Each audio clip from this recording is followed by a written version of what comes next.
오늘 하루의 정치권 이슈 여러분에게 항상 시원함과 날카로움을 선사해 주시는 박찬종 변호사와 함께 살펴보겠습니다. 어서 오십시오. 안녕하십니까. 예. 굉장히 요새는 복잡하게 얽혀요. 일단 문재인 대표와 권너갑 고문 간의 회동이 취소가 됐습니다. 그죠? 그리고 박지원 전 원내대표와 또 문재인 대표 간의 회동은 이루어졌어요. 이런 건 어떻게 보십니까? 신 교수님께서 이제 복잡하다고 말씀하셨는데 예, 제 머리로는 제가 그렇습니다. 보기에는 단순화해서 보면 예. 간단한 공식이 나옵니다. 아하. 예. 이 한국 정당의 지배 구조를 보면 예. 경상도당, 새누리당 예. 그게 하나, 예. 전라도당, 새정치연합 그게 하나 예. 합하면 2가 되지요. 예. 그럼 나머지는 이 둘의 10분의 1 정도 되는 0.2, 그 전체로 2.2지요. 예. 그 0.2는 통진당에 사라지고 없고 예. 심상정, 노회찬이 정의당. 상징하고 있는 정의당 예. 그 0.2 정도로 인정을 해주면 됩니다. 그러니까 이거 참 미미한데 이게 예. 안타깝게도 작은 1대1인데 지금 복잡하다고 하신 말씀은 이 새정치연합, 전라도당 내부의 소용돌이입니다. 예. 그 소용돌이를 들여다보면 아주 간단하게 그 현상이 짚이지요. 우선은 이 문재인 대표의 새정치연합이 크게 전라도 당인데 전라도 민심을 제대로 압도적으로 흡수하고 있느냐? 아니다. 동교동계가 배제되어 있다. 동교동계가 물 먹고 계속해서 공천도 소외당하고 문재인 체제에서 예. 친노로부터 배제당하고 있다. 그래도 그 동교동계는 이쪽 전라도당의 소속이다.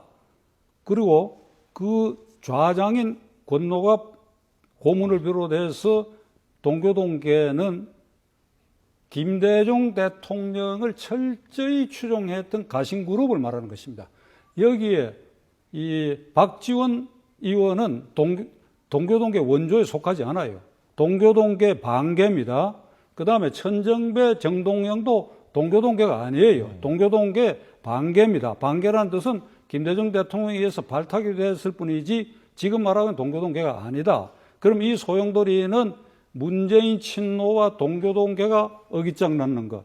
그 다음에 친노 문재인과 천정배, 정동영이 개인적으로 어깃장 낳는 것.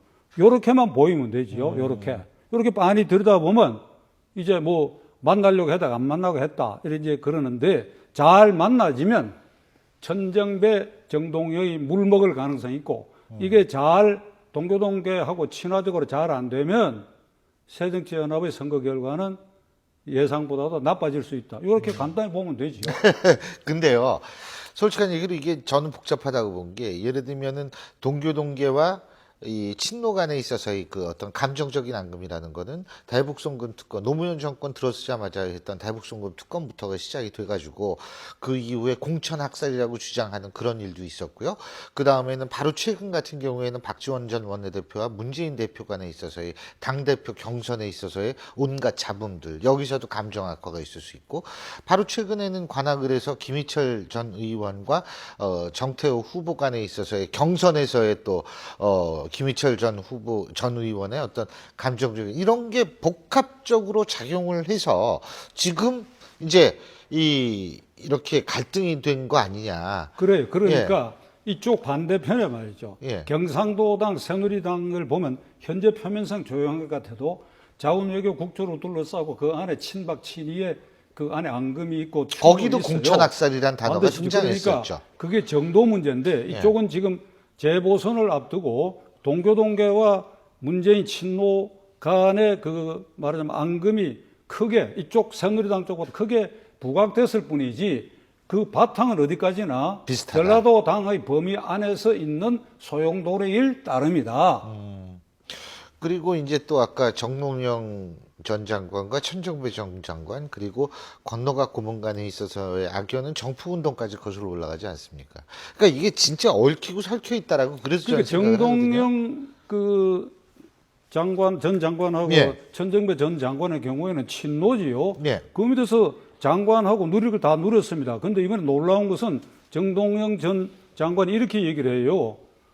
이를테면 문재인 대표가 비서실장을 하던 그 정권에서 이 비정규직도 가장 많고 근로자 자살자도 가장 많다. 이게 유체이탈 화법을 써. 자기는 그 정권에서 장관 안 해나 국무위원까지 했는데, 그러니까 이제 사람이 이게 위기에 빠지고 급해 맞으면 자기의 그 본색을 제대로 이해를 못하는 것 같아. 전정배, 정동영 씨 순전히 공천 불만입니다. 이번에 공천만 더 줬다고 한다면 이런 소용돌이가 안 일어나죠. 그러니까 크게 봐가지고 무슨 이 경상도, 전라도 이 구도를 근본적으로 깨야 되겠다. 이 지역 감정이, 경상도, 전라도 지역 감정이 지역주의로 이해를 응축하는 이 지역 패권 정당이 되고, 이래갖고는 우리가 남북 통일 시대에 이게 용납될 수 없는 일이다. 이런 아주 높고 고상한 생각을 가지고 무슨 천정배 전 의원이 광주 나가고 국민 모임의 정동에서 거기 나가고 이런다 그러면 나는 그걸 아름답게 보겠는데, 그게 아니다 이거야.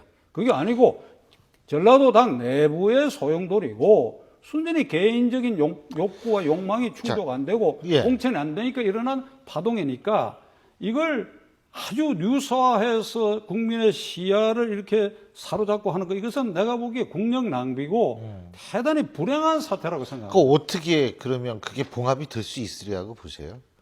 정치도 재보궐선거 때문에 일어난 일이니까. 먼저 번에 제가 여기서 말씀드렸죠. 임기 1년짜리 4군데 재보궐선거에 지금 김무성, 문재인 두 대표가 대리전이 아니고 두 사람이 잠재적인 대선 예비 후보 경쟁을 하고 있어.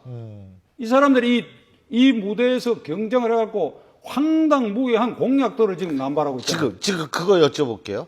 공약 스케일이 되게 커요. 예? 그래픽으로 잠깐, 그래픽은 없군요. 예를 들면 새누리당은 뭐 강화도 영종도에 연도교를 건설하고 검단 신도시를 개발하고 광주 문화예술관광단지 조성을 하고 뭐 창업밸리를 만들고, 새정치민주연합은 최저임금 시간당 8,000원으로 인상하고 재정 투입을 해서 일자리 매년 10만 개 창출을 하고 국공립 어린이집 매년 600개를 확충한답니다. 어떻게 그러니까 대선 같아요? 문재인 대표는 대통령 후보로서의 저수추에서 나오는 공약을 하고 있고, 김무성 대표의 경우에 아주 황당한 것 중에 하나는 관악특별법을 만들겠다. 관악구에 불량 아파트가 많으니까 그 개발을 위해서 관악특별법을 만들고 그 법 이름을 거기에서 새누리당 당선자 이름을 뭐라 그러냐, 이름 잊어버리고 붙이겠다 이러는데, 이것은 국회의 권능도 무시하고 정치 노의도 무시한 공약이에요. 우선 이거는. 그럼 250개 지역구마다 다 특별법을 만들어야지. 그러니까 이 사람들이 순간적으로 헷가닥한 것 같아. 어떻든지 이 선거에서 자기들의 기득권을 지켜야 되겠다. 어느 정도 확보를 해야 되느냐, 내석을 두고 이 싸움에서 밀리면 안 된다고 하다 보니까 이 사람들이 대선 예비후보 흉내를 내는데, 내 눈에 보기에는 이게 순간적으로 이성을 좀 잃은 것 같아서 얼라짓들을 하는 것 같아요. 얼라짓 한마디로. 그 신 교수님 묻지 않습니까? 그 얼라짓을 한다고 유승민 의원이 청와대 외교팀이 뭐 실수한 걸 두고 청와대 얼라하더라 그랬는데, 내가 보기에 양당 대표가 얼라짓을 하고 있다. 얼라짓을. 제가 왜 웃었냐면 양당 모두 공약이 너무 어마어마해가지고 1년짜리 국회의원 뽑는 게 그러니까 얼라짓이지. 글쎄, 그 경우에 맞게 해야 되고, 그래서 이 재보궐선거는 이번에 이 시청자 여러분들이 이걸 크게 깨닫는다면 앞으로 법을 개정해가 말로나 안 들을 사람이니까 사법 처리돼서 의원직을 상실한 지역의 재보궐선거는 없애버리고 총선거 때 차점자를 자동 승계하도록 조용히 넘어가야 돼요. 지금 말이죠. 그 사람들 황당무계한 공약 외에 지금 국회가 해야 할 일이 얼마나 심각하게 많습니까? 당장 자원외교 국정조사가 표류하고 있지요. 그다음에 공무원연금 계획도 표류하고 있지요. 경제관련 1년법도 표류하고 있죠. 이렇게 많은데, 내가 그중에 대표적으로 제가 속이 상해서 한 가지만 예를 들게요. 예를 들면 평창 올림픽 개최지 분산 개최 문제를 IOC가 한국 사정을 들여다보고 어느 정도 양해를 해서 일주일 전인 3월 31일까지 분산 개최에 대한 안을 제출하라고 했어요. 근데 그냥 넘겨버렸어. 어떻게 넘겼느냐? 청와대를 비롯해가 그 관련자 전부가, 조직위원장을 비롯해서 강원도지사가 분산 개최는 안 된다. 그러니까 강원도 외의 지역의 경기장은 안 되겠다. 옛날에 이런 말이 있어요. 제삿날 하루 제대로 잘 먹자고 1년 내내 굶는다는 말이 있는데 달랑 20일 올림픽 하면서 엄청난 돈을 들여가지고 산림 훼손하고 환경 파괴해가면서 경기장을 짓고 그러고 난 다음에 유지관리비 엄청나게 들어가. 강원도가 재정 자립도도 낮은 곳이니까 그러면 그 부담을 강원도민들이 지고 강원도민들이 감당 못하니까 중앙정부가 지고 중앙정부는 전 국민이 지게 되는데 강원도 평창에서 한다 하는 그것을 강원도민들이 영광으로 생각하면 되는 것이지 몇 개를 서울 등지에 분산 개최하는 것이 그것이 뭐 그 그렇게 분산 개최라는 강원도민의 게 그거 명예를 아니고 훼손시키는 것입니까? 예를 들면 뭐 그러니까 이런 일도 예. 국회가 나서서 해야 되는데 국회에서 여야 간에 아무도 얘기하는 사람이 없어. 강원도 앞으로 그 선거에 표심을 그래서 그런 건데 그걸 설득을 해야지 강원도민을. 이렇게 하면 결국 당신들에게도 피해가 온다. 그러니까 이런 일을 다 깔아뭉개고 지금 말씀하신 관악특구법인이 일자리 10만 개 창출인이 황당무계한 4개 선국의 1년짜리 재보궐선거에 김무성, 문재인 씨가 돌아다니면서 이거 얼라 짓을 하니 제가 좀 흥분했어요. 아니요. 근데 뭐 분산 개최 문제는 실제적으로 지역적인 분산뿐만 아니라 뭐 국가적인 분산도 한번 생각해 볼 수 있다라는 얘기 제가 얼핏 들은 것 같아가지고 제가 좀 확인을 해보겠습니다. 근데 중요한 거는 지금 제가 좀 여쭤볼 게 생각이 났어요. 공약이 황당하다고 말씀하셨는데 그러면 일반 국민의 입장에서 볼 때 그 공약이 못 지켜진다라고 했을 때에는 만에 하나 이번 재보궐선거를 양당 대표가 대선 예비 후보로서의 어떤 역할을 보여주기 위한 식으로 했다면 공약 못 지키면 실망감이 더 커져서 오히려 장애인으로 등장하지는 않을까요? 어떻게 보세요? 그러니까 제가 얼라들으라고 그러죠. 예. 거기까지 생각한다면 삼가해야죠. 삼가해야죠. 근데 예. 그러니까 하루 이틀 뒤를 못 내다보는 꼴이 예. 된다고 한 달 뒤는 고사하고 예. 말이죠. 그러니까 얼라들이지. 예. 나 60 넘은 사람들이 얼라짓을 한다 이 말이죠. 근데 아까 그리고 자원 외교 특위 잠깐 말씀하셨는데 오늘 아침에 아주 일찍 그 문재인 대표가 내가 증인 나가겠다. 이명박 대통령 전 대통령도 증인 나와라. 김무성 대표는 오늘 내로 답을 줘라. 이렇게 얘기를 했단 말이에요. 자, 문재인 대표의 이 얘기 어떻게 보십니까? 문재인 대표 나도 나갈 테니까 나와라. 적시에 제대로 쏜 것 같네요. 자원외교 특위의 그 국정감사팀에서 야당이 주장이 이제 이명박 전 대통령도 나와라. 이상덕 전 의원, 그 다음에 최경환 장관, 뭐 그 당시 또 장관 누구 이렇게 나오라고 한 거 이것을 절대 못 나오게 하겠다는 거 아니에요. 새누리당이. 그러면서 문재인 대표를 증인으로 나오게 하다 이렇게 됐단 말이죠. 그래서 문재인 대표가 자원 외교와 관계가 무슨 실책이 있었는가? 노무현 대통령 때 지금 문재인은 30몇 조인데 약 10%가 노무현 대통령 때 자원 외교 부분이 있는 것 같아요. 그런데 그 당시 그 담당 장관도 아니고 민정비서 그리고 비서실장을 했는데 보좌를 잘못했다. 보좌를 잘못했다. 그게 번지수가 다른 일이고 이번에는 이명박 정권 아래에서 자원외교의 부정비리에 대한 국정조사면 여기에 국한에서 조사를 하고 하다가 노무현 대통령 때도 엄청나게 빈져 나왔다. 그러면 노무현 대통령이 사망하고 없으니까 그러면 비서실장이 내용을 알 거 아니냐고 뭐 그렇게 그럴듯한 상황이 생기면 몰라도 생짜배기로 문재인이 나와라 이렇게 물타기 하는 거예요. 이번에 새누리당이 이것 때문에 이 재보선의 표에 많은 영향을 나는 줄이라고 봐요. 김무성 대표가 뭐 얼라 같은 공약을 한 거 그것이 통할 수는 있을는지 몰라도 그걸 다 깎아 먹게 된다고. 그러면 내일이라도 김무성 대표는 자원외교 국조 정상화하라. 문재인 대표는 하다가 필요하면 하라. 이렇게 하면 또 김무성 대표도 올라갈 수가 있지.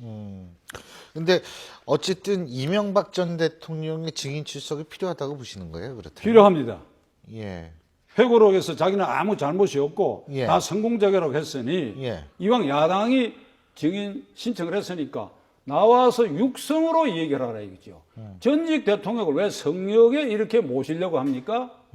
내가 좀 말이 험하게 나올지 모르겠으나 그래 5년짜리 대통령 자꾸 성역에 아주 앞으로 젊은 대통령이 계속 나오면 여러 명의 살아있는 전직 대통령이 있을 텐데 그러면 전부 성역에 다 가둬놔요? 말도 안 되는 소리죠.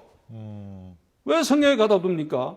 나와서 본인이 육성으로 이 얘기 하라 이겁니다. 회고록에는 자기가 글로 쓴 데는 아무 잘못이 없다고 했으니까 그걸 한번 이 얘기를 해보라 이거죠. 야당이 반론을 제대로 못하면 야당이 패배하는 거 아니겠어요? 그렇죠.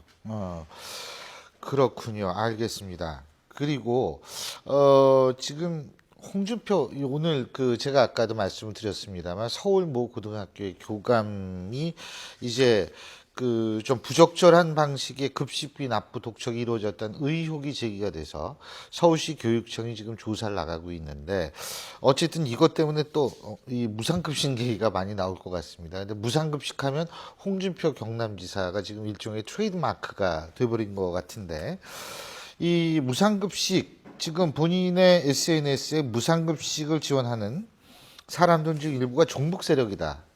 제가 한번 읽어보겠습니다. 전교조 일부 종북 세력, 이에 영합하는 반대 세력과 일부 학부모 단체들이 연대하여 무상급식을 외치고 있지만 교육감이 천명한 대로 급식 사무는 학사의 책임으로 도의서, 감사 등 일체 관여하지 말라고 한 요구를 수용해서 우리는 급식 사무에 일체 관여하지 않을 것입니다. 지금 이런 얘기를 했는데요. 정교조 일부 종북 세력, 이에 영합하는 반대 세력과 일부 학부모 단체들이 연대해서 무상급식을 외치고 있다. 이제 이 부분이 이제 문제가 되고 있는 거거든요. 복지에 있어서 무상이냐 예. 아니면 돈을 내느냐 선별이냐 하는 예. 이 문제를 두고 지금 이처럼 이념적으로 분화되고 종북까지 끌어들여지는 이게 아주 불행한 사태입니다. 무상이냐 유상이냐 선별이냐 보편이냐. 하는 이것은 선택의 문제지요. 가장 좋은 방법은 태어나서 죽을 때까지 국가가 다 책임져 주는 겁니다. 보육, 취업, 노후, 생계보장, 장려비까지. 지구상에 그런 나라가 없잖아요. 없죠. 그러면 예산과 세금의 허용하는 범위 안에서 어떻게 선택하느냐. 홍준표 지사가 그 선택의 문제에 대해서 문제를 제기한 것은 일리가 있지만은 하나 간과한 것은, 그러니까 놓쳐버린 것은 초, 중 등 학교 6살, 7살, 10몇 살짜리들이 너는 돈을 내고 먹고 나는 돈을 안 내고 먹는다 하는 대번에 알아가지고 거기에 마음의 상처를 어린아이들한테 줄 가능성이 있다. 홍준표 지사가 이렇게 얘기했어요. 재벌 손자들도 그럼 공짜로 먹여야 되냐. 공짜로 먹여야지요. 그러한 간격을 없애기 위해서. 그 대신에 재벌들한테는 다른 방법으로 세목을 싸로 만들든지 해서 그 부분이 세금으로 더 거두어들이면 되지 않느냐 이 말입니다. 그러니까 이 문제는 한국적 현실에서 아이들에게 상처를 줄 위험이 있는데 홍 지사는 이걸 간과한 것 같아요. 그럼 어찌해야 되느냐. 경상남도 혼자서 독불장군식을 할 일이 아니고 이거는 박 대통령의 생애 주기별 복지 공약하고도 물려있는 부분이고 나머지 15개 광역자치단체도 걸려있는 문제니까 그 논의를 통해서 해야 되는데 지금이라도 그 논의를 해보고 그 전체적으로 그게 안 먹혀 들어가면 홍 지사가 후퇴하는 것이 그로서 선택할 수 있는 길이라고 나는 생각합니다. 그게 앞으로 대통령 꿈꾸는 이의 지도자의 길이라고 생각해요. 하지만 후퇴를 한다라고 말씀하셨지만 실제로 홍준표 지사의 지지율은 오르고 있습니다. 예? 그러니까 예를 들면은 리얼미터가 3월 30일부터 4월 30일까지 전국 19세 이상 유권자 2,500명을 대상으로 전화 면접 및 자동 응답 방식, 무선 전화 50%, 유선 전화 50% 병행 RDD 방식으로 조사를 했고요. 응답률은 19.3%, 신뢰 수준 95%, 표본 오차의 2점 플러스 마이너스 2.0%. 이거 안 읽으면 걸립니다. 방송국에서 제가 다 읽은 건데 이걸 보면 홍준표 지사가 지난주보다도 0.5% 상승을 했어요. 0.5%. 예. 눈꽃만큼이네. 눈꽃만큼. 그래. 지도자 될 사람이 이번에 추세잖아요. 이번에 그런 예? 천하를 흔드는 한 방으로 15%, 20% 올라가면 모르겠는데 눈꽃만큼 오른 거 그 여론조사 다 세봐야 돼요. 하면 또 물러갈 수. 그걸 가지고 본인이 의기양양하다가 말이 안 됩니다. 그리고 이제 시간이 다 됐으니까 제가 아까 그 여야 지도자들 보고 얼라짓이라고 한 거 내가 마음에 좀 캥겨요. 예. 그러면 김무성, 문재인 다 제 공교롭게 다 후배입니다. 가까운 후배. 그러면 선배님은 얼라짓을 안 했느냐. 이렇게 좀 반론이 있을 수, 제가 얼라짓 많이 했지요. 너무 많이 했어요. 그런데 한 20년 야인 생활을 하다 보니까 내가 얼라짓 한 것이 다 이게 이 머리에 떠올라요. 그래서 그 혼자 생각할 때 아주 오금이 저린다 하고 내가 왜 그때 이런 부끄러운 짓을 했던가, 왜 이런 얼라한 짓을 했던가. 그래서 내가 많이 반성하고 나이도 들어가고 세월이 흘러가고 야인 생활을 하다 보니까 그대들 하는 것이 확실히 얼라들로 보이니까 내가 지금 얘기하니까. 근데 그러고 보니까 너무 고깝게 생각지 두 마라. 대표가 다 부산 사람이네. 그러고 보니까 그죠? 문재인 대표, 김무성 대표 다 부산 아닙니까? 아, 아이, 그러시구나. 다 제 중학교 후배들이에요. 아, 그러시군요. 그러니까 후배들이요 너무 나를 고깝게 생각하지 말라고. 나도 아니, 얼라짓 많이 했는데. 한참 선배시니까 잘 알겠습니다. 오늘 아주 훈훈하게 마무리까지 해주셔가지고 고맙습니다. 오늘 말씀 잘 들었습니다. 감사합니다.